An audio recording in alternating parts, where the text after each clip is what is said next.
We were talking earlier about the perversions in public policy that become radically anti-health and anti-public safety, all wrapped in some other language that's a contradiction.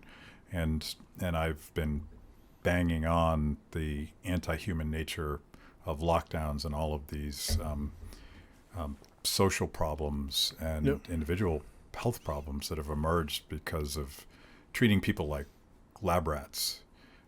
Another example of that, something that you guys have worked on quite a bit, is the banning of Uber, which effectively makes it effectively encourages drunk driving.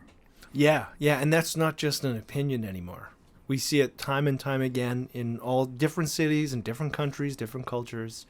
When you take away the faster, safer, cheaper mode of transportation, people shouldn't do it.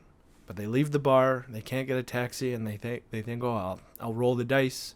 And obviously that can have lethal consequences. And we've seen, there was a police chief in Texas when there was a proposed ban who came out and said, do not do this. It will increase drunk driving. We partnered on a campaign with Mothers Against Drunk Driving in Toronto, highlighting the consequences of Toronto City Council putting a cap on Uber drivers going right into the holiday season, which you couldn't pick a worse time. You think Christmas parties, celebrations, the drinks are flowing, people are having a good time, they're likely on vacation.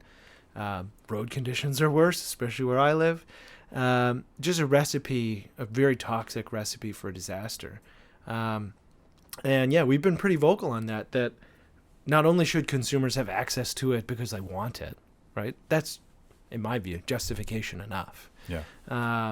But if we get beyond that into the policy implications and the externalities, these have real world implications, and they have real world implications on some of the ugliest things we want to avoid, right? Nobody wants to see their friend get in a car after having too many. Nobody wants to hear about someone being in an accident because somebody else made that stupid decision.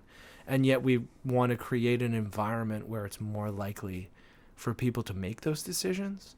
And it just leaves you scratching your head.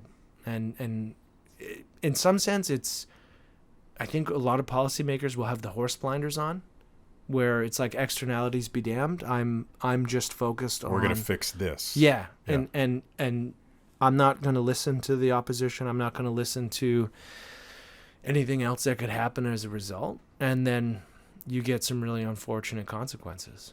Frederick Hayek would have called that fatal conceit. He would, yes. And one of the rules of this show is whenever I quote Hayek, we drink. There we go. So there it is. Cheers. Cheers.